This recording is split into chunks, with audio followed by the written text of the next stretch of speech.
Hello, guys. I trust that you're well. Welcome to Random Conversations. This is another conversation, very different from what we had the other time. I think the last time we had a lot of conversations that were very inspiring with a good friend of mine. This time around, I just want to walk you through a series. I'm titling the shoe series for every gentleman. Just basic knowledge. I feel every gentleman should know about the shoes, their dress shoes, what to buy, what not to buy, what to avoid, what to look out for. The most versatile shoe you can have in your wardrobe and the least versatile you can have in your wardrobe. And what have you? These are my thoughts and my opinions and my learnings and my findings, hoping that it will be a good resource and reference for somebody out there who will be watching this. All right. So today, as our first video, we're going to be delving into the Oxfords. The Oxford's dress shoe. I think it's expedient that we get to understand what the Oxford is, the role it plays in a gentleman's wardrobe, and what have you. Today, I'm going to be talking about two very good shoe brands that I think that are good with their price range and with the level of construction that they come with. I'm going to be looking at those shoes and then we'll have discussions around them. The first shoe, which is a black cap toe Oxford from TLB Mallorca. A black cap toe Oxford from TLB Mallorca. It is a plain black cap toe Oxford. It comes as simple as it gets. It's like I said, plain cap toe, which makes it more versatile in its usage. You can wear it for the most formal of events to the least formal of occasions. It depends on how you want to dress them out and what have you. And then also, I have another from Herring, from the Sussex model they have with a barber roll, with a 6 eyelet, for their lacing. It's coming from the factory of Carlos Santos, which is also another well-known shoe brand out there. This is a dark brown, and this is a black cap to Oxford. Why Oxford? Oxford is versatile. It is in my opinion, that should be the first shoe every gentleman should go out and get, especially for those of you in Africa. I feel it's the best because it plays dual roles for you. It's suited for your office, suited for church, suited for funerals, suited for weddings, what have you. Whatever occasion that you have, this has got you covered. But it's not just about buying Oxford, it's what kind of Oxford you need to buy. And first of all, let's talk about the construction. It's important, in this my opinion, that I feel that it's best to always get Goodyear watered constructions. What does Goodyear watered means? In simple terms, it is a type of construction or a type of stitching that puts a shoe together. A little strip of leather is called a welt, which is stitched to the upper of the shoe. When I say the leather part of the shoe, it's stitched there. Either it's just about 270 degree or 360 degree, depending on the shoe type you're looking at. And then the welt that has been stitched on the upper is stitched on the outsole, which is you call the sole. What it does is that it gives certain advantages. Number one, it gives an opportunity for the shoe to be re-sewn when the outsole is worn off totally. That's one. Secondly, it serves as a deterrent for water infiltration in your shoe. When a shoe is Goodyear water constructed, hardly will any form of water enter into your shoe because of the type of construction that it affords you. Thirdly, Goodyear water construction also gives the shoe a certain durability that a regular constructed shoe wouldn't have. It prolongs the lifespan of the shoe, give and take, depending on how you manage it, 5 plus, 10 plus years, 15 plus years, or as long as it can last if you're somebody who can take good care of your dress shoes. Of course, with the proper shoe trees, with the proper conditioning, the shoe should last you for a very, very long time.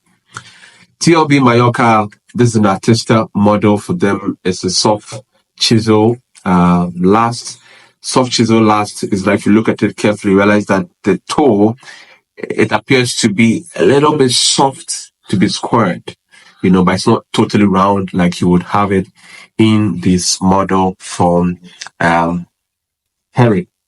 In terms of the surface, if you look at it carefully, you realize that one toe, this is more rounded than this because this is soft chisel, but this is just round toe.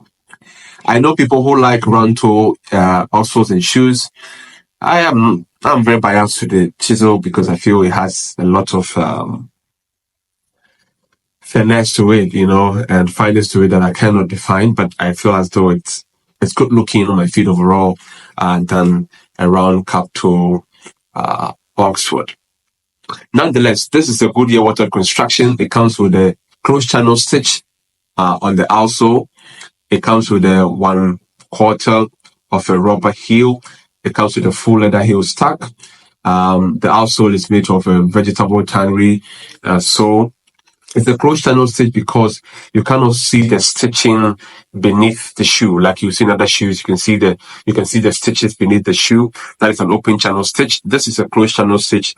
It's a interesting technique that gives a certain sophistication to your dress shoe as compared to other shoes. The technique is simple. A layer of the outsole is peeled and it's laid off. It's stitched inwardly and then it's covered back to give it that elegance.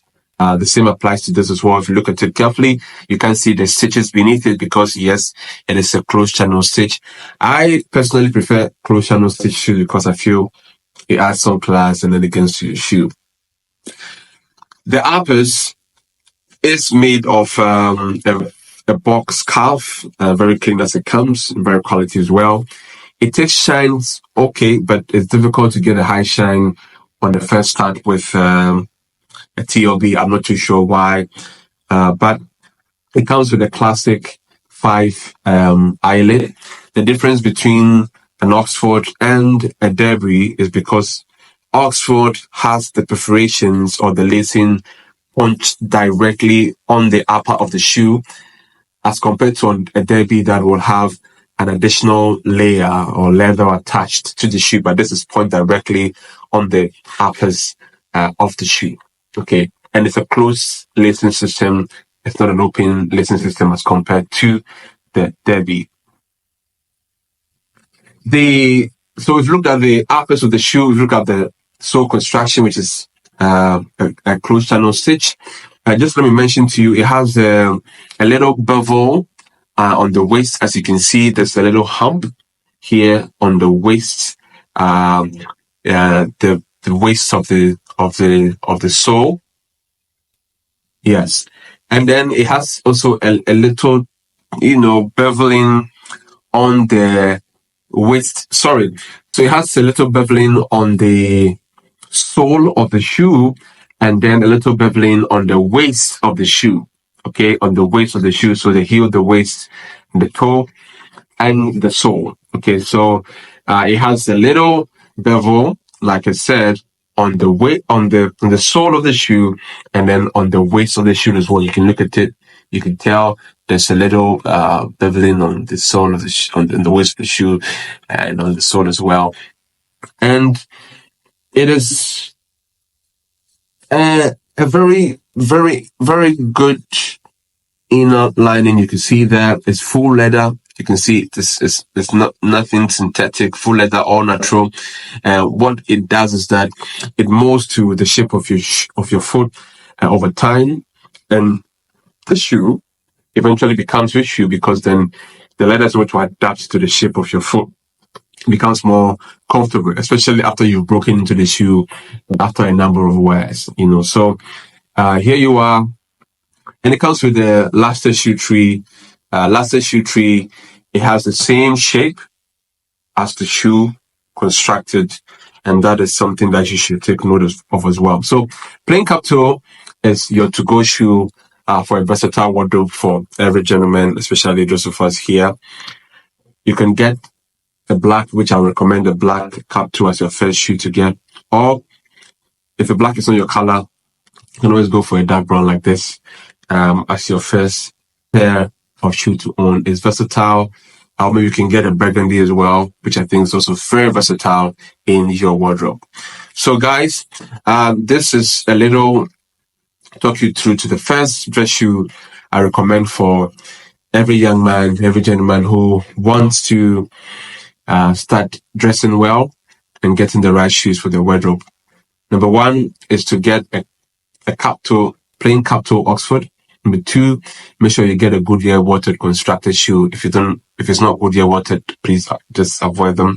Maybe a Blake would do because it's more of an Italian flair, but I'll advise you to get a Goodyear water construction. If you don't like a leather sole, you can get a rubber sole for yourself, which will last longer too as well. Yes, and then you should be good to go. If you can get it in the black, do get it in the black. If you get it in the burgundy, the dark burgundy, of course, get in the dark burgundy, or you can go for a dark brown as well, and that should do it. So thank you so much for joining me for our first series on shoes and how to identify the right shoes for every gentleman. This is a team on Oxfords.